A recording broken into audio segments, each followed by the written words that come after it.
দুপুরের মেনুতে বানিয়েছি কোরিয়ান এবং দেশি স্টাইলের বিবিম্বাপ।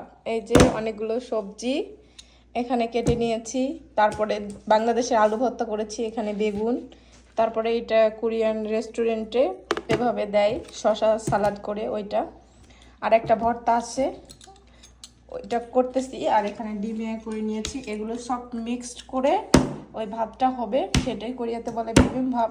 আর আমার বাড়তি আছে এই যে আলুর ভর্তা আর বেগুন ভর্তা। আর এখানে বেগুনও দেয় ওরা? হ্যাঁ, ওরা বেগুনও দেয়, কিন্তু এরকম করে ভর্তা করে দেয় না, সিদ্ধ করে। আজকে দুপুরের মেনুতে এই খাবারগুলোই, এই জন্য চামচ কাঠি। এখানে এখন দিচ্ছি গাজর, শসা, এটা একটু আমাদের গাছের টমেটো, কাঁচা টমেটো, বাবা হাত দিও না তুমি।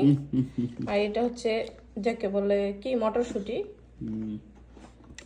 আপনারা যদি এভাবে বাসায় বেনে মানে তৈরি করে খেতে চান তাহলে নিজের পছন্দ মতো সবজি দিতে পারেন। আর এটা হচ্ছে ফেসু, এটা দিয়ে দিলাম, ফেচু দিলাম। এরপরে এখানে যাবে একটা ডিম। এই যে এখানে সস সস হয়ে যায় আলুর ভেতর দাও।